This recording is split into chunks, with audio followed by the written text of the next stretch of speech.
சற்றுமுன் வெளியான மிக முக்கியமான தகவல் வெளியாகி உள்ளது. ரேஷன் அட்டைதாரர்கள் அனைவருக்குமே சிறப்பான செய்தி வந்திருக்கிறது. இனி இப்படியும் ரேஷன் வாங்கலாம். சூப்பரான வசதி வந்துவிட்டது. டிஜிட்டல் முறையால் முன்னேற்றம் வரப்போகிறது.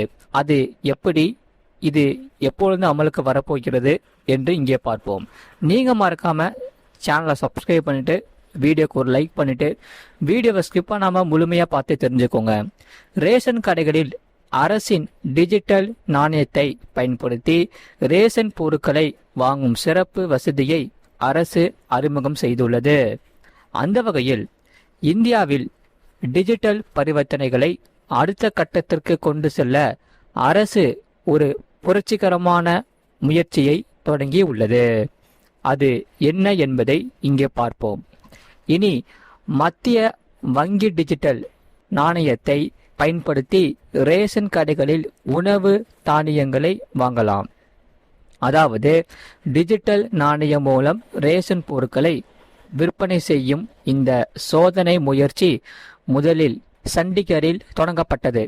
இத்திட்டம் 2026 சுதந்திர தினத்திற்கு, அதாவது ஆகஸ்ட் 15 முன்னதாக அதிகாரப்பூர்வமாக தொடங்கி வைக்கப்பட்டது.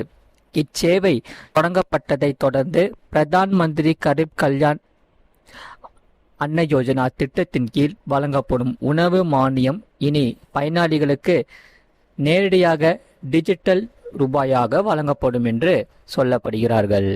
இதன் மூலம்தான் புதிய தொழில்நுட்பம் சார்ந்த ரேஷன் விநியோக முறையை செயல்படுத்திய முதல் யூனியன் பிரதேசமாக சண்டிகர் மாறியுள்ளது. ஆகஸ்ட் 14ஆம் தேதி தொடங்கப்பட்ட இச்சேவை சண்டிகரில் உள்ள 55,000க்கும் மேற்பட்ட பயனாளிகள் டிஜிட்டல் நாணயத்தை பயன்படுத்தி ரேஷன் கடைகளில் கோதுமை மற்றும் அரிசியை வாங்க வழிவகுக்கும் என்று கூறப்பட்டுள்ளது. இதற்காக யூனியன் பிரதேசம் முழுவதும் உள்ள 542 ரேஷன் கடைகளை இந்த டிஜிட்டல் அமைப்புடன் அரசு இணைந்துள்ளது. சரி, இது தமிழ்நாடு முழுவதும் இது செயல்படுத்த போகிறார்கள். அது எப்படி என்று இங்கே பார்ப்போம். மறக்காம வீடியோக்கு லைக் பண்ணிட்டு பாருங்க. QR குறியீடு ஸ்கேன் செய்த பிறகு ரேஷன் பொருட்கள் கிடைக்கும் என்று சொல்லப்படுகிறார்கள். அது எப்படி என்று இங்கே தெரிஞ்சுக்கோங்க. புதிய முறையின் கீழ் அரசு நிர்ணயிக்கப்பட்ட உணவு மானிய தொகையை ஒவ்வொரு பயனாளிக்கும் அவர்களின் டிஜிட்டல் வாலெட்டில் நேரடியாக செலுத்தும். பின்னர் பயனாளிகள் எந்த ஒரு அரசு ரேஷன் கடையிலும் QR குறியீட்டை ஸ்கேன் செய்வதன் மூலம் எளிதாக பணம் செலுத்த முடியும். பணம் செலுத்திய பிறகு பயனாளிகள் தங்களுக்கான ரேஷன் பொருட்களை பெற்றுக்கொள்ளலாம். இது அவர்கள் அனைவருக்குமே இது சுலபமாகிவிடும். இதற்கு ரொக்க பணத்தை எடுத்து செல்வது அல்லது ஆவணங்களை சரிபார்க்க நீண்ட வரிசையில் நிற்பது போன்ற சிரமங்கள் அனைத்துமே மக்களை விடுவிக்கும் என்று எதிர்பார்க்கப்படுகிறார்கள். சரி, அடுத்ததாக இதற்கு மட்டுமே பயன்படுத்த முடியும். அது எதற்கு, இது எதனால, யாராருக்கு என்று இங்கே பார்ப்போம். நீங்க சேனலை சப்ஸ்கிரைப் பண்ணிட்டு வீடியோக்கு ஒரு லைக் பண்ணிட்டு பாருங்க. அதாவது டிஜிட்டல் ரூபாய் அமைப்பின் மிக முக்கியமான அம்சம் அதன் நிரலாக்க திறன், அதாவது குட்பட்ட பயன்பாடு ஆகும். அதாவது டிஜிட்டல் வாலெட்டில் பெறப்பட்ட மானிய தொகையை அரசு நிர்ணயித்த உணவு பொருட்களை வாங்குவதற்கு மட்டுமே பயன்படுத்த முடியும். இது மிகவும் அவசியமானவை. இதில் பயனாளிகள் இந்த பணத்தை வைத்து வேறு எந்த ஒரு தனிப்பட்ட அல்லது பிற தேவைகளுக்கும் பயன்படுத்த முடியாது என்று சொல்லப்படுகிறார்கள். இதையடுத்து அரசு மானியங்கள் தவறாக பயன்படுத்துபவரை தடுப்பதோடு இதற்கு அரசு வழங்கும் நிதி உதவி அதன் நோக்கத்திற்காகவே பயன்படுத்துவதை உறுதி செய்யும் என்று கூறப்பட்டுள்ளது. ஆகையால் பொதுமக்கள் அனைவரும் இதை மிகவும் சுலபமாகிவிடும். பொருட்கள் வாங்குவதற்கும் இது மிகவும் சுலபமாகி இருக்கும். பயன்படுத்தாத பணம் திரும்ப கிடைக்கும். அது எப்படி என்று இங்கே பார்ப்போம். நீங்க மறக்காம வீடியோக்கு லைக் பண்ணிட்டு பாருங்க. அதாவது இந்த அமைப்பில் ஒரு மிக முக்கிய பாதுகாப்பு அம்சம் சேர்க்கப்பட்டுள்ளது. அது என்னவென்றால், ஒரு பயனாளி தனது டிஜிட்டல் வாலெட்டில் பெறப்பட்ட மானியத்தை ஒரு மாதத்திற்குள் பயன்படுத்தாவிட்டால் பயன்படுத்தப்படாத தொகை தானாகவே அரசு கணக்கிற்கு திரும்ப சென்றுவிடும்.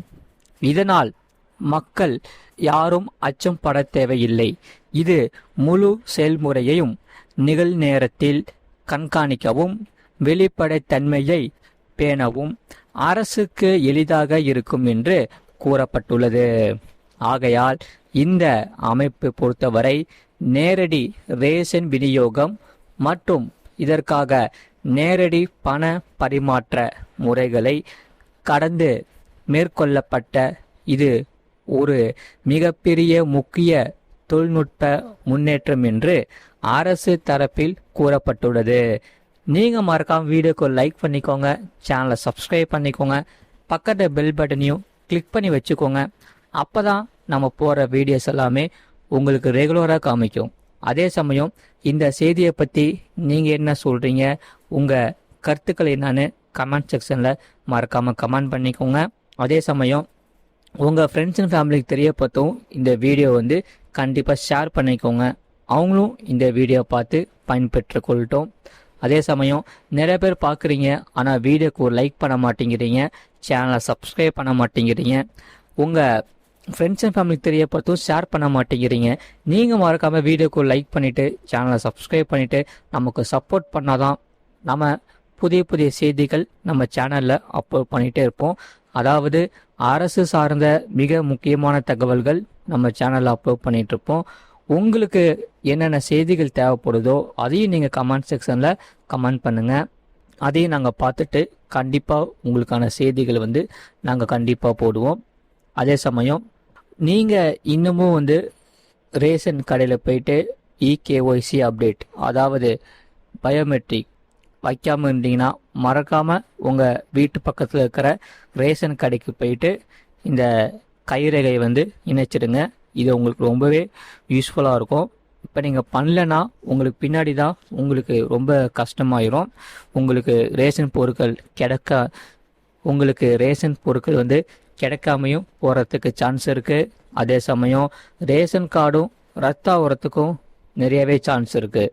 அதனால் நீங்கள் மறக்காமல் ரேஷன் கடைக்கு போயிட்டு உங்கள் கைரேகை இணைச்சிடுங்க. இதில் யார் இணைச்சிட்டீங்க யார் இணைக்கலைங்கிறதையும் கமெண்ட் செக்ஷனில் மறக்காமல் கமெண்ட் பண்ணுங்கள். இவ்வளோ நேரம் முழுமையாக வீடியோ பார்த்ததுக்கு மிக மிக நன்றி. மீண்டும் நம்ம அடுத்த வீடியோவில் நம்ம கண்டிப்பாக சந்திப்போம். நன்றி, வணக்கம். அதே சமயம் நம்ம சேனலில் நிறைய ஷார்ட்ஸ்லாம் போட்டுட்ருக்கோம். நீங்கள் அதையும் ஷார்ட்ஸ் எல்லாத்தையும் கிளிக் பண்ணி பாருங்கள். உங்களுக்கு ரொம்ப யூஸ்ஃபுல்லாக இருக்கும். நன்றி, வணக்கம்.